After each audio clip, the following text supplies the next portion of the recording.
submarine journeys are one of those very, very dangerous methods of transport, right? It's not like riding a bike or driving a car, where if things are getting a bit funky, you can just slow down, stop, and get off. Yeah. There's no such thing, of course, for a submarine of sort of just getting out when things are not working the way they're supposed to be.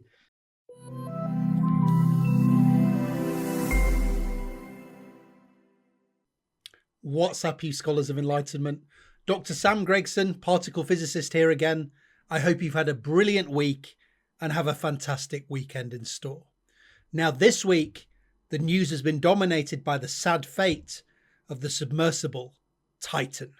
The Titan submersible was launched from the ship the Polar Prince at 8 a.m. local time on Sunday morning. Its aim was to dive to the wreck of the Titanic, 400 miles off the coast of Newfoundland and 4 kilometres, about 2.5 miles, beneath the waves, braving pressures almost 400 times those on the surface. The submersible carried 5 passengers: Stockton Rush, the CEO of Ocean Gate; Paul Henry Nargeolet, a French Navy veteran and Titanic expert; Hamish Harding, a British businessman, pilot and explorer; Shahzada Dawood, a British businessman; and Suleiman Dawood, Shahzada's 19-year-old son. Contact with the submersible was lost 1 hour and 45 minutes into its roughly 2.5-hour descent, and at roughly the time the submersible was due to drop ballast and proceed to touch bottom. The US Coast Guard has said that they were notified of problems and the loss of contact at around 17:45, 8 hours later. After a huge search involving ships, planes, and remote-controlled submersibles, wreckage of the Titan was found on the ocean floor, close to the wreck of the Titanic. It seems the Titan imploded, killing the occupants instantly and leaving the famous ship to claim 5 more lives. To understand what might have happened in this case, to recontextualise what we've seen this week, and to discuss how we can stop this from ever happening again, I'm joined by a fantastic special guest, Dr. Ramsey Faragher. Ramsey is an expert in electronics, navigation and sensor fusion. He's a Bi-Fellow of Queen's College, Cambridge, and the CTO, President and Director of Focal Point Positioning Limited. He is a real-life James Bond Q, according to Top Gear magazine. Ramsey is an expert in the sensors and systems that submarines use to stay in contact with the surface, and the sensors and systems that can be used by those above the surface to detect those same submersibles. He also has extensive experience of working with submarine communication and navigation systems in the defence sector. So who better to help me understand what might have happened to the Titan? So welcome everyone. I think before we get into this discussion today, it's probably worth taking a moment to just say that our thoughts are with the, unfortunately now we know, deceased crew of the Titan submersible. Ramsey, I'm sure you'd echo that sentiment. Yeah, very sad day. However, there are certain things we can draw out of this, ideas about how this could be stopped from happening again. So we're going to have a quick chat about now what we know to be the Titan tragedy. So Ramsey, there's been lots of information forthcoming that engineers involved with Ocean Gate had concerns about Titan safety and systems engineering. We discussed some of those, frankly, quite bizarre engineering decisions yesterday, and I'll put that in an additional section for people because our talk that we had yesterday is now a little bit out of date and we're updating today, but I'll put that at the end, see the timestamp. However, we now know that the Titan seems to have imploded on its descent. In terms of mitigating explosion risk with these kind of vehicles, how are these types of submersibles usually constructed? Yeah, so this was an unusual, revolutionary design in a number of ways. The main one being that they'd chosen to use carbon fiber composites for the main shell, and normally we use metals or ceramics, and they have much different properties in terms of ability to bend and be compressed and relax back to their previous condition, whereas carbon fiber is expected to basically wear and strain and eventually fail. And it's a bit concerning that it's not clear as to whether they had done enough to study how many times this thing could be cycled through these big pressure changes before it would be expected to fail. And they seem to have implemented active stress and strain monitoring of the hull with the aim of just coming up if any of the sensors on the hull were suggesting a problem. But again, it's not clear how well that had been tested to confirm that if problems started to occur at the sort of depths they were at viewing Titanic, that they'd be able to get back. Normally, unfortunately, with material science, when something starts to give and the strain is still acting on it, it gives catastrophically. The other thing that's difficult about this design is as you can see here, the cylindrical fundamental shape. The best shape for maximum depth is a sphere, and all of the traditional very deep diving submarines had a spherical main pressure chamber. Exactly, thank you. And normal submarines that are cylindrical because they need the very high volume for lots of people to be inside them, lots of fuel and food and weapons and sorts of things that we use for nuclear submarines. And you want to be able to move stealthily through the water. So they're long cylinders so that they don't have a very high cross-section area when they're moving through the water. So they're optimized for different things. They're optimized for low drag and therefore speed, being quiet under the surface, having a larger volume for their surface area, these kind of things, which is not necessarily optimizing for extreme depth, extreme pressure. Yeah. The simple rule of thumb that we know is that the cylinder-shaped submarines that are used by the military only go down to a few hundred feet for maximum depth, whereas the spherical-shaped ones used for very deep studies are spherical, and they broke a few rules here. They broke that fundamental geometry design rule and the material used as well. So let's talk about that very quickly about those two. So the spherical design rule, I guess, I mean, being a physicist, being and being in that engineering world as well, it's just to cancel differential stresses, right? You want to have the same force going from one way that's coming from the other, and all of these forces are in some way going to cancel out. Whereas if you have a design where you can have different pressures on different parts of the hull, you're creating differential stresses, potentially bending. There's sections where headspace can open up, things can wiggle, things can come apart from one another. You're opening up a chance for that to happen rather than just having one single continuous spherical shape made of one material that you can rely on more and has less moving parts, essentially. Yeah, exactly. As you say, there's core physics that leads to spheres being the strongest shape in these sorts of things, and we generally see it sort of in reverse in the core physics of why bubbles tend to take spherical shapes, why a balloon will take a spherical shape when you try and inflate a balloon. It's all to do with spreading out the force. It's to do with the most efficient way of constructing a shape that has to hold a load and things like this. It is the most efficient way to design something that will be the strongest, is a simple way to put it. When that thing has to support large pressures either internally or externally. And yeah, you break that rule and you move away from a spherical shape, and you cannot support as great a load as you could if you'd stuck with a sphere. So these things tend to be made of a single continuous piece of titanium, of acrylic, of something along these lines, steel. And in this case, as you say, they seem to have moved away from not only that shape design, but that having non-continuous pieces as well, these titanium end caps essentially suctioned into this this carbon fiber body. In terms of the carbon fiber, you said, so there seems to have been some concerns that this thing could develop. I'll just get a picture of the hull and them inside, actually. That this thing could develop microfractures over time. That this thing could go through cycling and develop fatigue.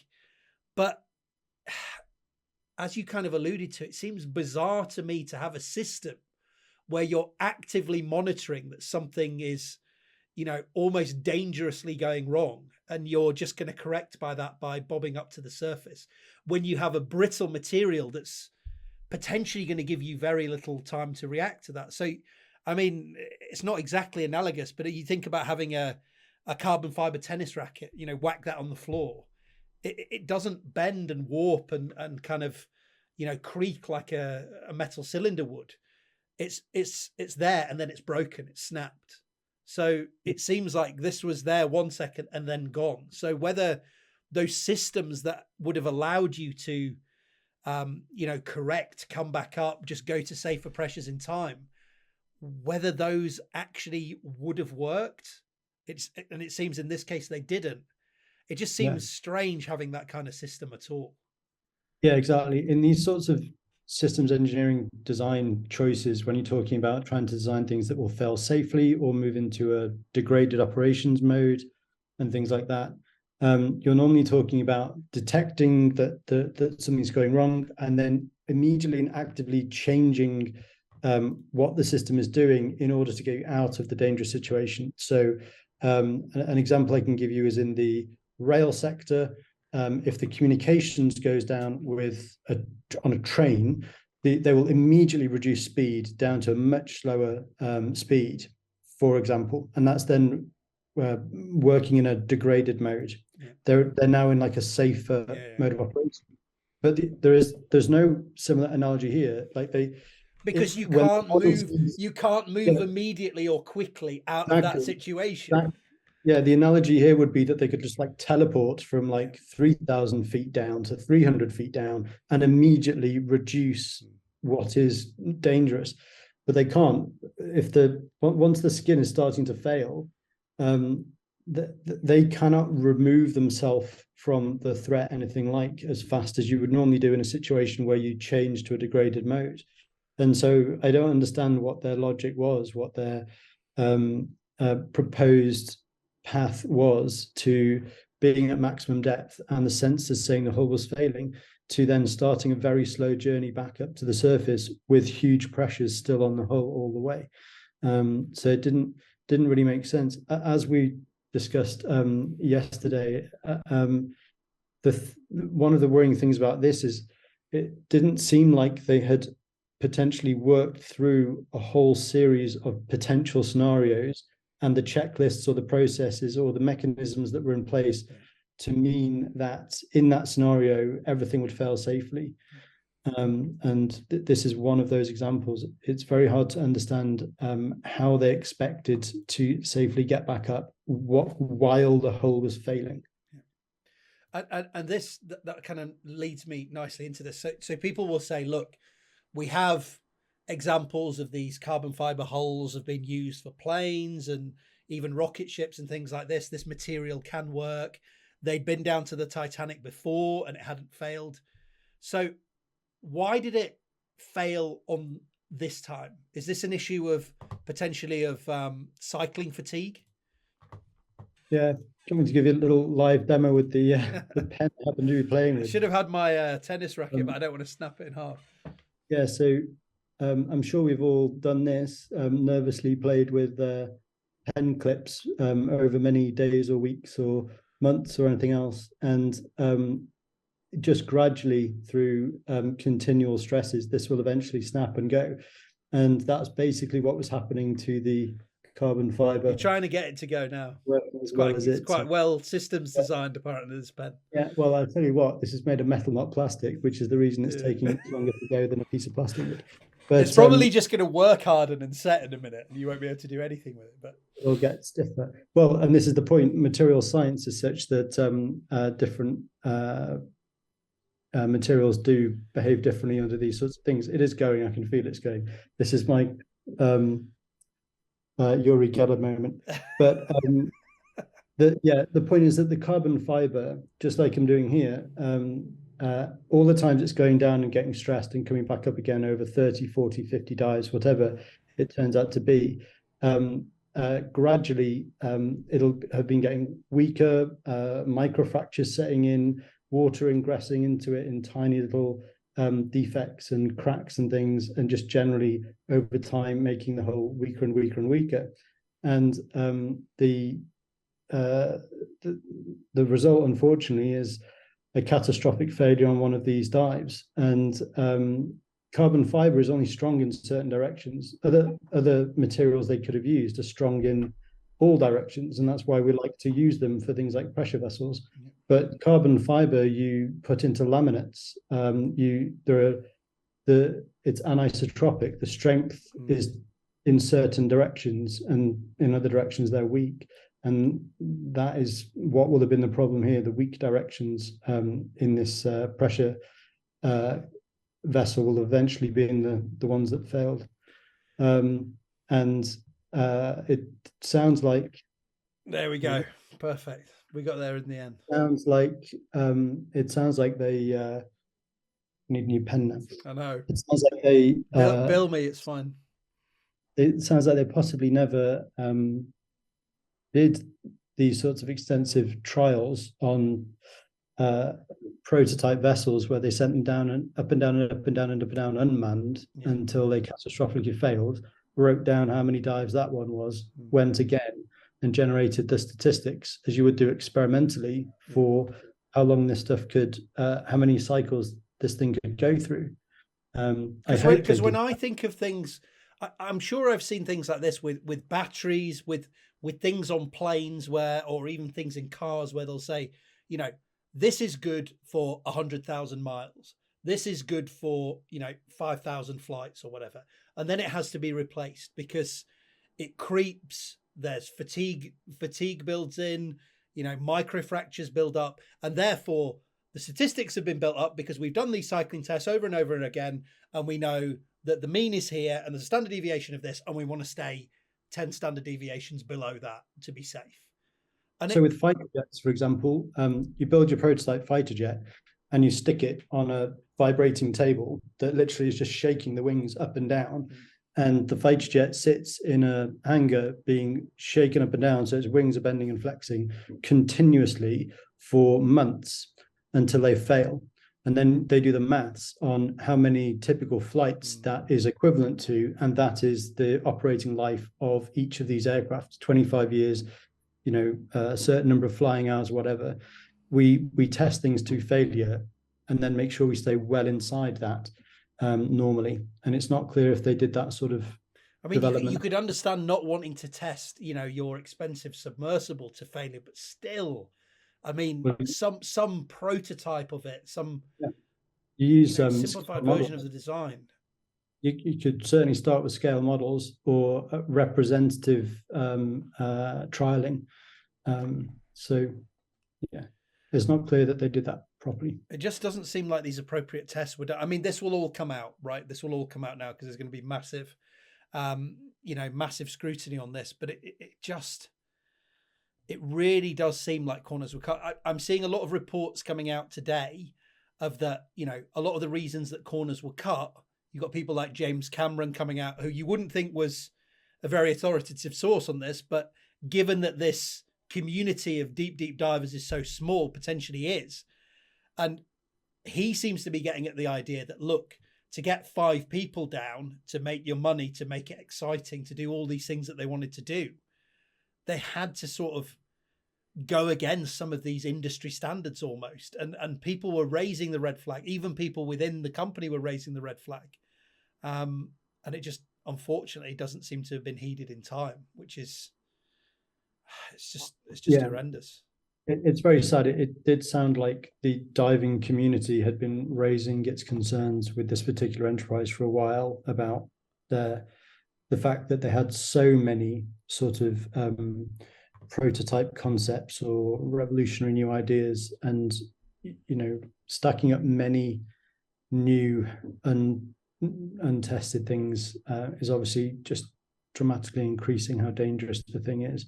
And so, yeah, it was interesting hearing James Cameron come out with all of this information today. And we talked about some of those things yesterday. Again, I'll put a timestamp up on the screen of all of the very strange design decisions that seem to have been made on the sub, and which really probably should be rectified in the future going forward with these kind of vessels, particularly if they're going to be of non-standard design. They really all need to be certified, it seems. So I guess that leads us to a question of how will we get a final answer as to kind of how this system failed? I guess this has now become almost a kind of like you would have a crash test investigation with a plane, right? Where we've got this debris field on the floor. We can look, we can see what happened. Maybe parts can be brought back up to the surface. We can look at the stress patterns and the fractures on those materials, potentially try to work backwards and see what happened. Yeah, so the company themselves will have a lot of historical information leading up to this catastrophe, which will have logged problems they had recently. If the integrity monitoring of the hull, if those sensors had already been starting to register any kind of creep or degradation that they believed was still within a safe limit, etc.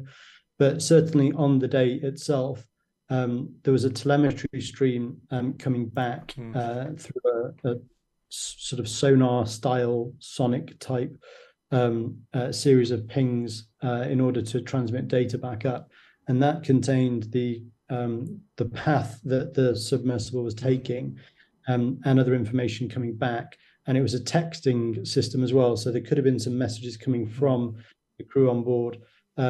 But the fact that we know it's failed, that as I'm sure we'll touch on in a minute, there's independent information from a listening network, an underwater sonic listening network that we know now registered the actual time of the implosion. That was a key piece of information, and so they'll be able to piece together the timeline as to where it was moving and how. Yeah, and the James Cameron interview, I think, was the source of a suggestion that they were on their way back up, which would have not been in plan, suggesting that they had actually detected there was a problem before they got down to the Titanic and were now trying to come back up. And that then the implosion happened. So we'll be able to piece together a number of things like that to understand when things happened. The only way to determine exactly why it might have imploded is to get potentially both sonar scans and visual imagery of the crash site, and depending on where things have been strewn in the debris field, they might be able to determine if one end blew out or something. Blew out. But I suspect it's going to be very difficult to determine what it was, because a catastrophic failure of the integrity of the hull at like 6,000 atmospheres or 4,000 atmospheres, whatever it is like a bomb going off. And it doesn't really matter in such a tiny vessel where that bomb went off. The outcome's pretty much going to have been the same. So I think we might not be able to find out exactly what failed, other than the fact that it was clearly the pressure hull that failed. Fair enough, and that makes sense. So you alluded to there, or you directly mentioned that the US Navy believe that they heard the implosion of the Titan on underwater listening equipment right about the time that contact with the submersible was lost, and that information was passed on to the authorities conducting the search early in the week. How would they have potentially made this kind of detection? And then maybe we talk about why was it not definitive? Why was the search therefore not kind of called off there? And we've got the answer. So maybe if we go with how would they have made this determination initially? So for 50 years or more now, there've been hydrophones on the ocean floor, military hydrophones, listening out for Russian submarines moving around. The American network was called SOSUS, the Sound Surveillance System. That was the sort of first one that's famous that was Cold War era. There'll be newer, much more advanced versions today. They might not be called exactly the same thing. There's also, I noticed in the Washington Street Journal piece, they were very tight-lipped. They said, look, we detected this, but we will be saying no more about this because it's obviously a very secretive system.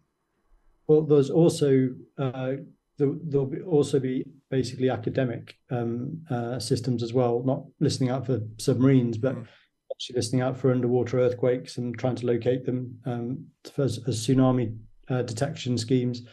There's probably researchers listening out for movements of whales and stuff like this. So you can put a network of hydrophones, which is water microphones, down there, and then build up a map of where things are that are making noises, and of course finding out the time of when things made noises. And these things are generally very sensitive. Sound travels far underwater and quickly underwater. It travels much faster underwater than through air, and so multiple. So you can use several of these things to, I guess, triangulate where a sound might have come from. Yeah, so you'll typically use time difference of arrival. So the closer you are, the closer this transducer is compared to another one, the earlier it records the sound arriving than the further away one. You do that in a few places, and there's basically one point in space, which is the only point where it would have arrived at transducer A at time one, and transducer B 20 milliseconds later, and so on and so forth. So really basic little bit of maths that lets you work out where things are. It's not super accurate because things don't travel in straight line. Sound doesn't travel in straight lines in the ocean because there's lots of different there's different temperature zones and salinity zones, and there's the pressure gradients, and those three different parameters cause the signal to bend in different ways, and so it's very complicated. Submarines can actually hide in these layers, and the sound from submarines doesn't get out of the layer. It sort of refracts and stays inside the layer. And so it's quite a complicated science to try to locate things underwater. But the key thing is that so this might be why that, even if that information was passed on by high-ranking officials from, very secretive sources, that the search wasn't called off, because doing this kind of detection there might be a huge margin of error on this. So it could be a sound from somewhere else. If you could have picked up something else, an animal, something else, some I don't know, some tectonic movement underwater. There could have been a large margin of error. So it's not definitive that it came exactly from this position. So worthwhile continuing the search to get definitive proof with seeing wreckage. Yeah, and these systems are constantly recording all sorts of funky noises all the time, and you're trying to filter out what you think is interesting stuff.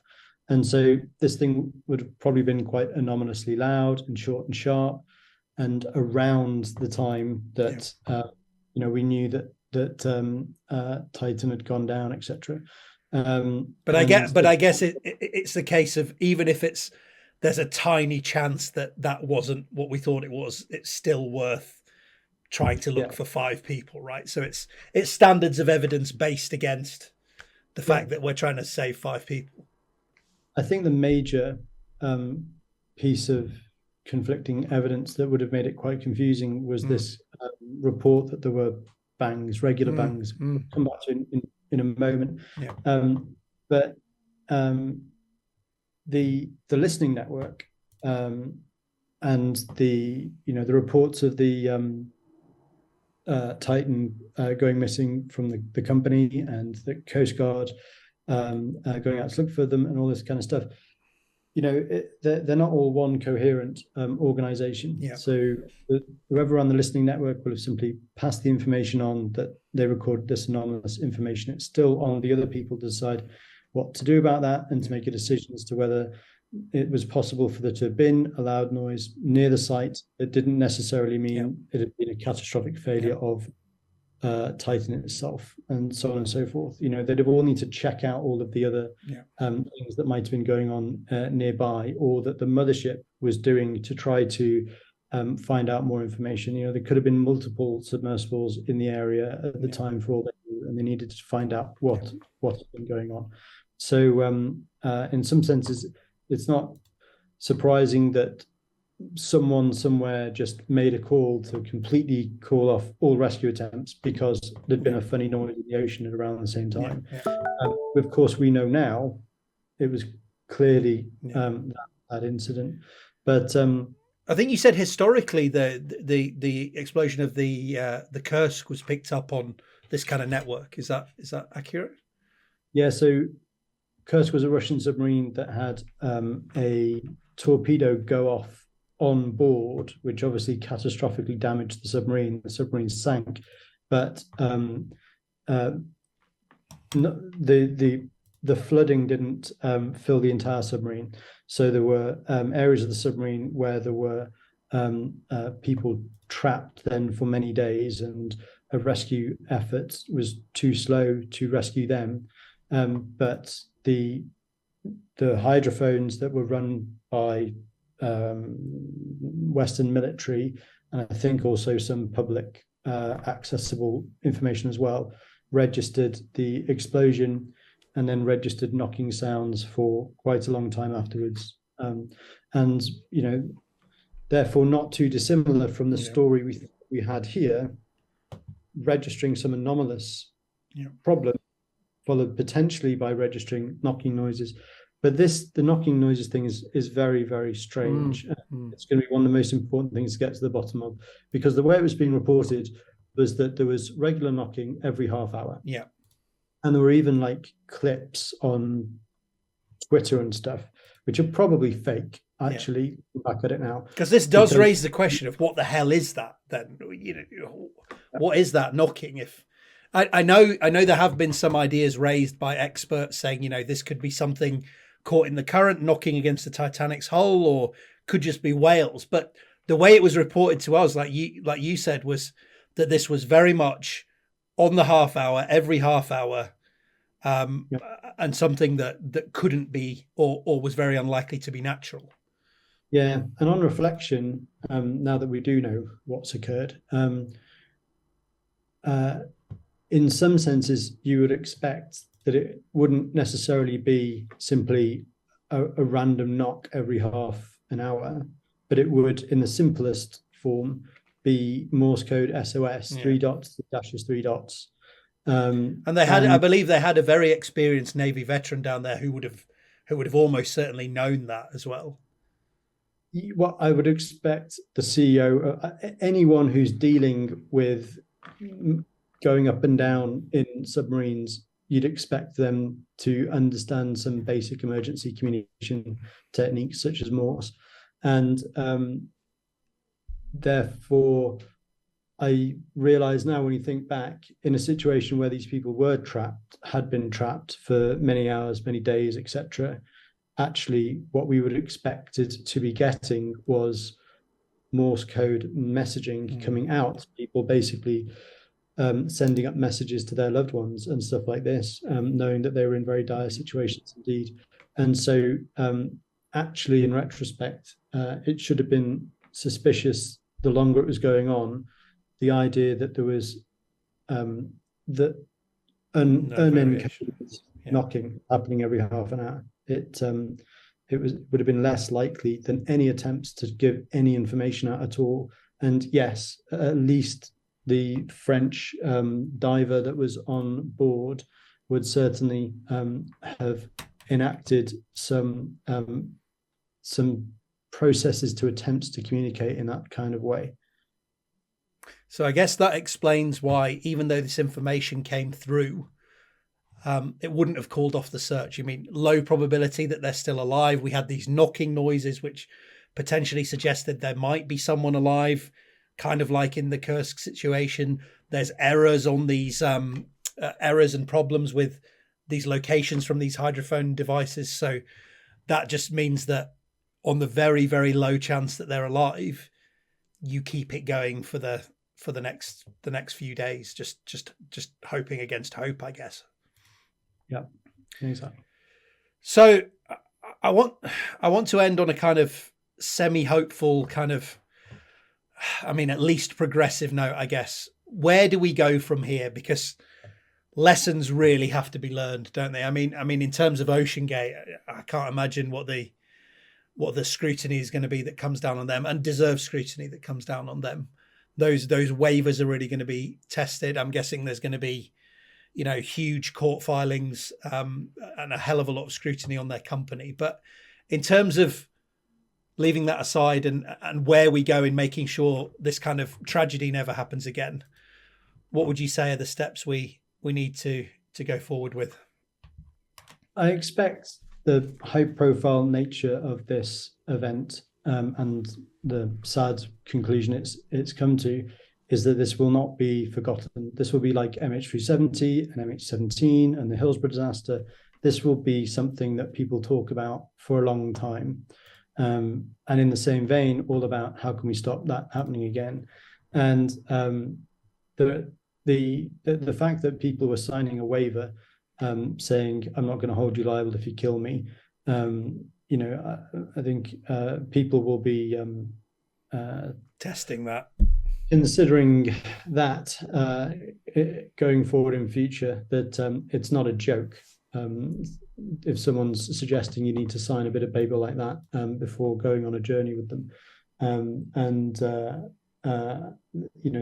that I think is going to be tested.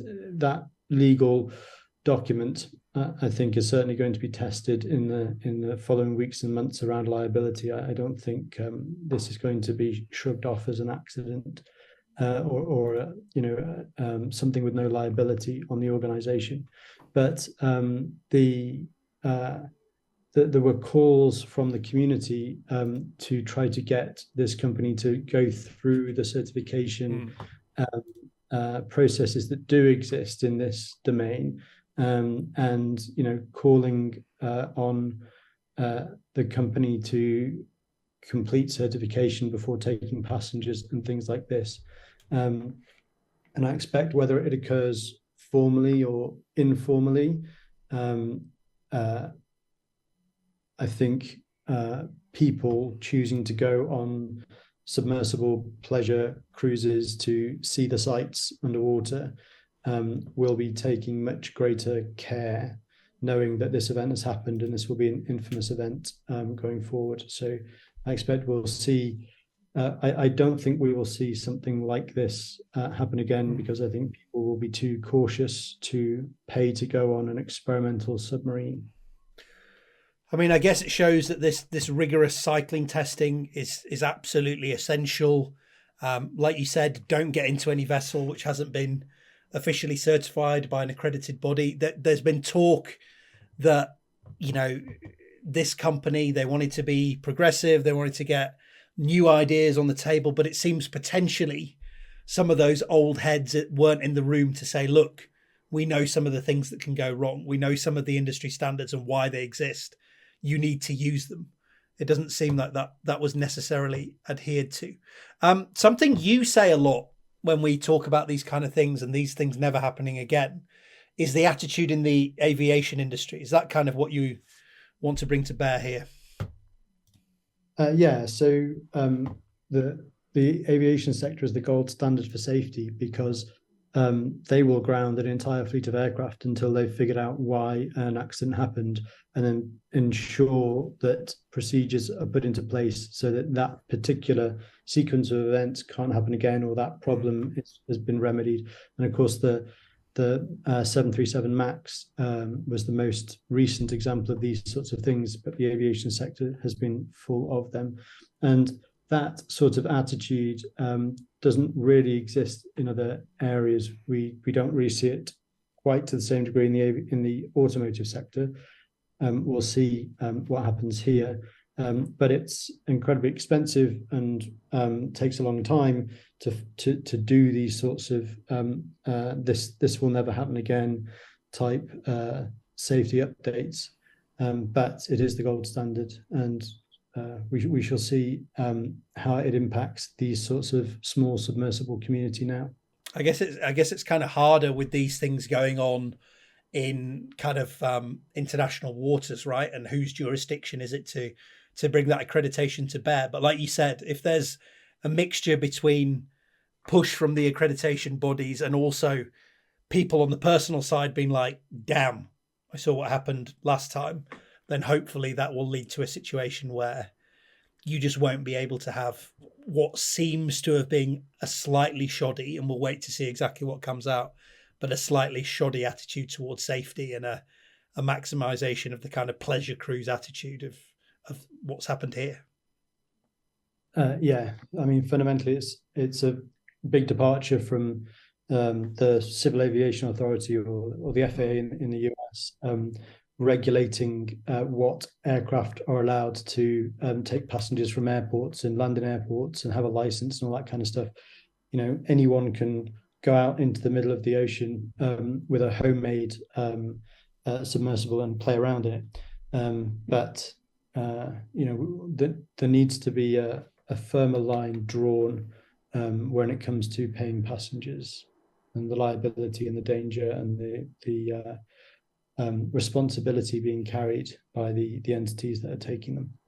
Ramsey, thank you very much for taking the time again today. I know we had a long chat about this yesterday, but obviously, unfortunately, this has reached a tragic conclusion, and I thought it was important to kind of, you know, get these ideas out that this really, really can't happen again. So thank you very much for going through that with us again, and hopefully we'll get you back soon. I believe you're busy tonight, so I better let you go. Yeah, thank you, Sam. And as you opened, I'll close with the same sentiment that our thoughts with the family and friends of everyone who was involved in this tragedy. Exactly right. We really don't want this to happen again. Ramsey, have a good evening, and I will talk to you again soon, buddy. Cheers, Sam. Bye for now. Take care. The discussion in the next section is taken from a chat Ramsey and I had yesterday before the fate of the Titan was known. We talked about some of the failings in the systems engineering of the Titan and how that could have led to catastrophe, even if it wasn't via implosion. So if that's something you're interested in, please enjoy the following segment. We've heard a lot about the Titan, and we've heard a lot about how it wasn't suitable and it wasn't appropriate for this trip down to the wreck of the Titanic. Now, are these claims fair? And what tests would usually be run before attempting a dangerous dive like this to the wreck of the Titanic? So just for those out there, this is 400 miles or 400 kilometers, off the coast of Newfoundland. So it's pretty much out in the middle of nowhere. And it's nearly 4 kilometers beneath the sea. So about 2.5 miles with pressure approaching kind of 400 atmospheres. So 400 times the pressure you would have on the surface. So this is a very difficult, very dangerous environment to go to. So I'll just repeat the end of that question, Ramsey. Are the claims fair that this wasn't necessarily fully tested? And what tests should usually be run to make sure it could make this voyage? Yeah, so there are some striking aspects of the operation of the vessel that do suggest that that they were not using every single possible fail-safe. They have used this many times to go down to the wreck, so it's been well used. Although the information that's been coming out in the last few days is that they have encountered problems before, loss of communication for many hours, being stuck before on the wreckage and having to actually rock their motors backwards and forwards and gradually ease their way out of being stuck. So it does sound like the team had experienced some challenges before that they'd managed to get out of. And it does suggest that they encountered one this time that has been harder to get out of. One of the most striking things for me about this has been what looks like a lack of good provision for a tether. So you would normally have an umbilical cord to your UUV, your unmanned underwater vehicle, to be a much more reliable source of as much oxygen as required, as much power as required, and comms. and instead it seems that everything's battery powered and it's completely separate from the surface, which is something that would not be recommended, and is certainly a missing safety feature.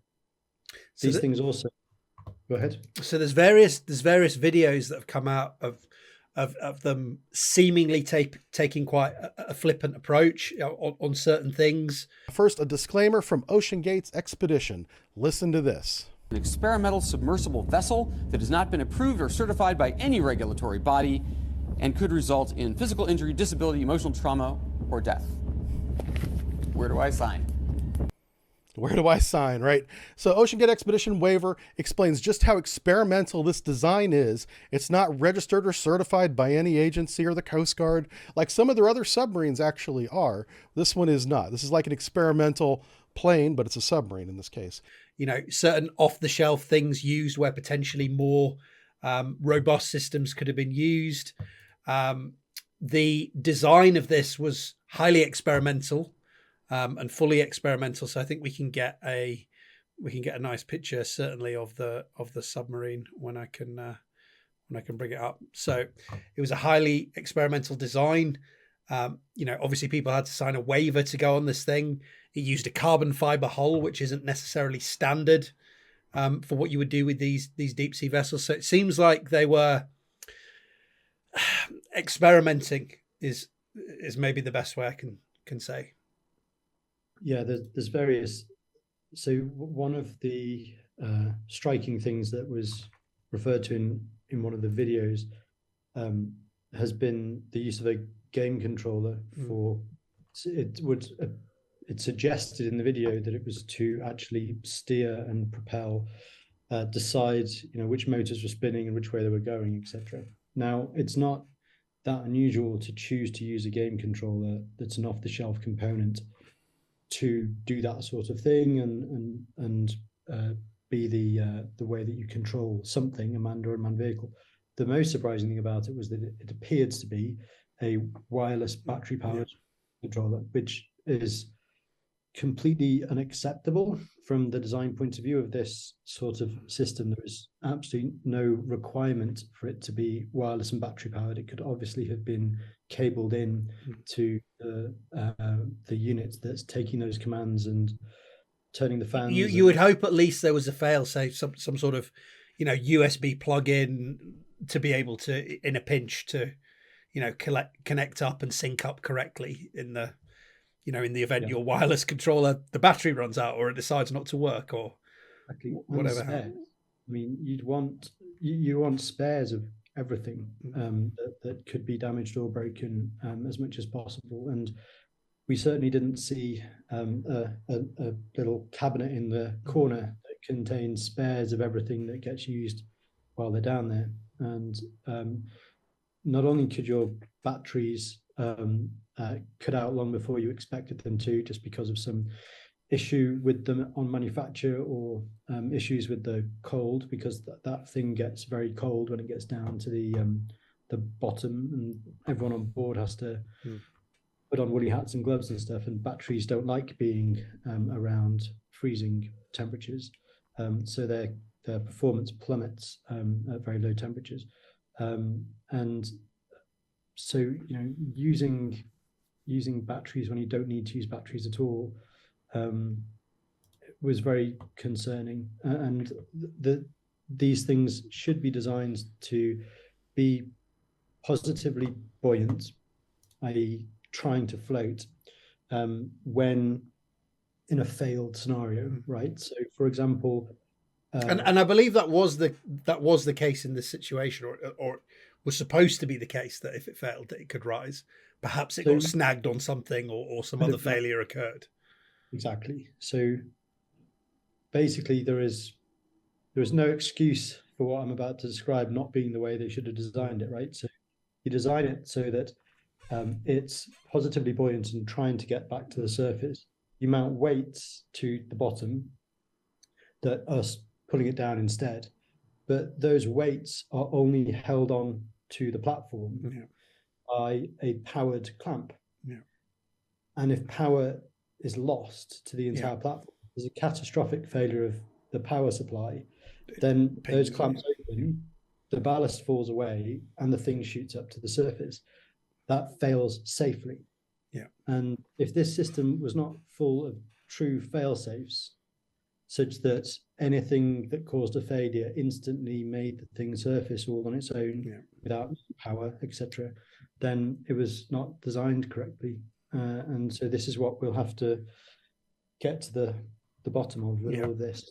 Yeah, there's going to have to be some form of inquest. There was a Navy veteran and a submarine expert who was saying a lot of these potential issues. This was from Subbrief, who had a really nice video on this that I watched.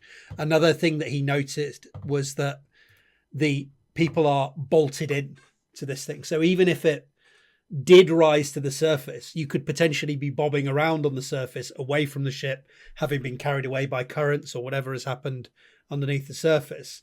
And you're bolted into this by 17 solid bolts. So if the ship doesn't find you, you're going to suffocate anyway, because there's no secondary egress. There's no safe way to get out. You're waiting for the ship to come and unbolt you from this situation. Yeah, it's a very, very strange design choice because this is a solved problem for submarines.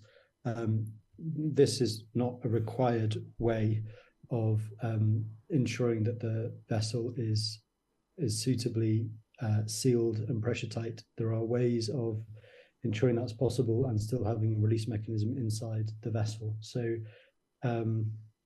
sort of suggests that the designers did not speak to people expert in designing UUVs before taking this approach. It's very strange. And there's been some comments about the OceanGate company taking on board young engineers, people who weren't necessarily, hardened Navy veterans, because that's what they wanted to do. And they wanted to inspire the next generation and get people excited about, adventuring and discovering at sea. But you do have to have some people in the room who can say, hang on a minute, in a situation that can go wrong, which I've seen, this is not necessarily the best system to go with. And it seems that possibly, again, we don't want to be too harsh, we want to know exactly what happened, but possibly some of that expertise wasn't in the room.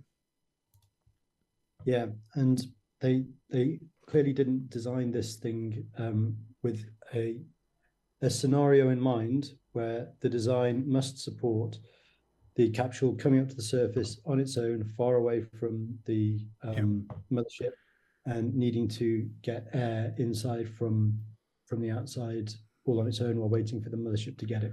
So in none of the scenarios they went through as to whether the design was fit for purpose was the scenario we're talking about, where they would have to surface on their own and within the time limit of the oxygen expiring, be able to get more oxygen.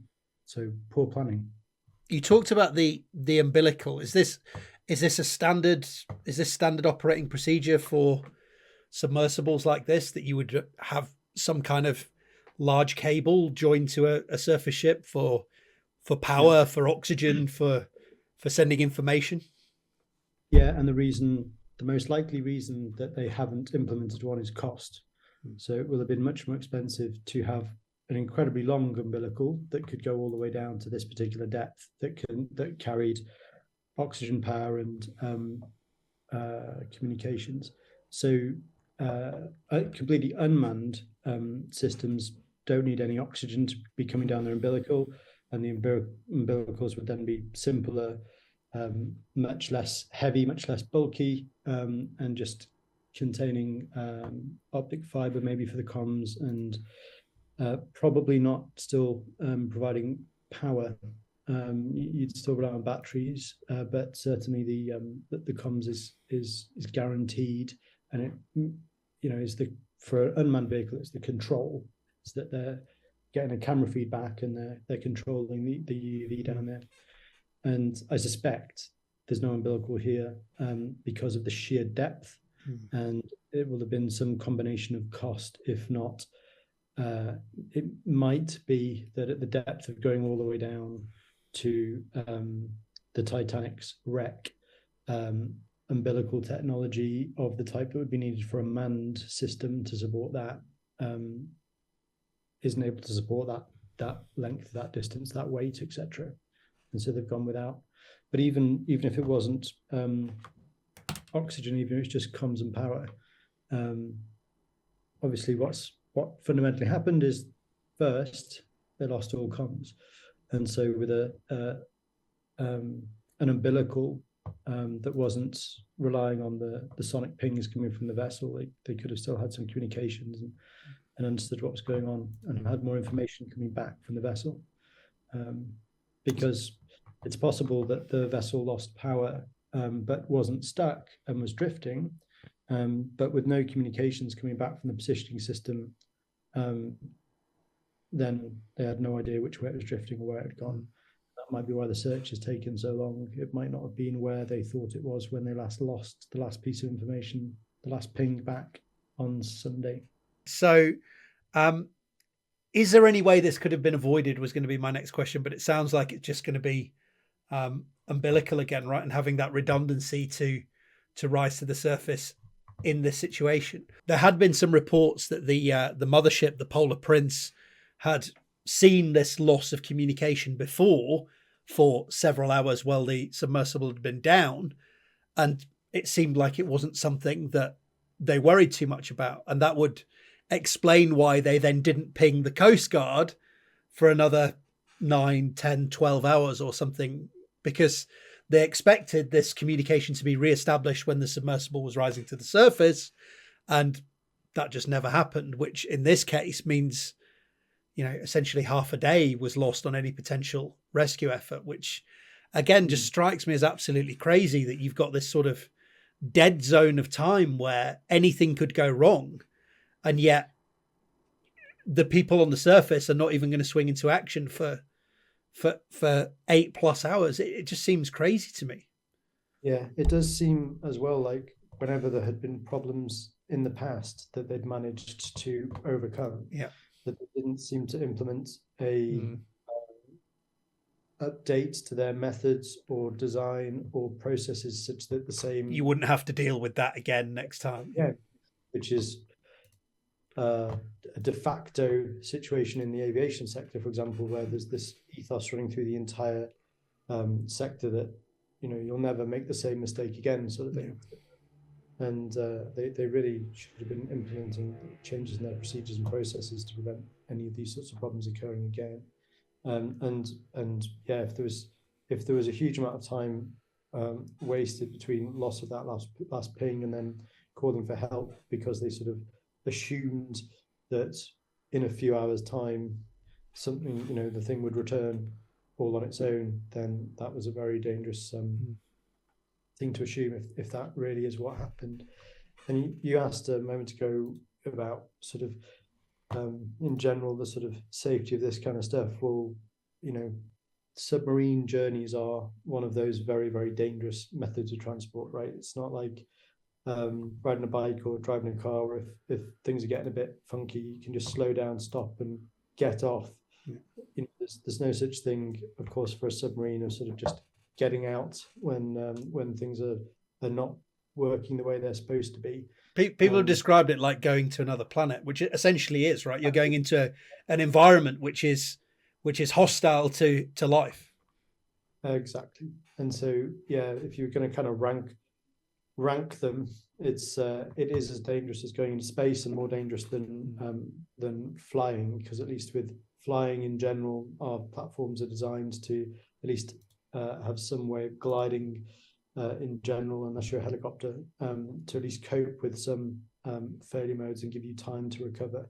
And as we've already discussed, the fail-safe version of that here is that in any kind of failure, the ballast should be released from the vessel, and that either didn't occur here or the vessel was already entangled with the Titanic wreckage, and when the fail-safe triggered, it still couldn't rise. Yeah. Or there was a catastrophic implosion and the whole thing collapsed like this due to a rupturing or a failure of the design. the physical design of the pressure chamber. Which seems more likely given this idea about the debris field, which we'll hear about in a couple of hours. I want to know what you think, because you're the scholars of enlightenment that I do this for. So please take a moment, if you wish, to let me know down in the comment section. And if you like this video, please consider leaving a like, subscribing, setting up notifications, and sharing this video more widely. I can't tell you how much these simple actions help me out and how much I'd appreciate it. Thanks for watching. Thanks for being scientific. Thanks for being bad.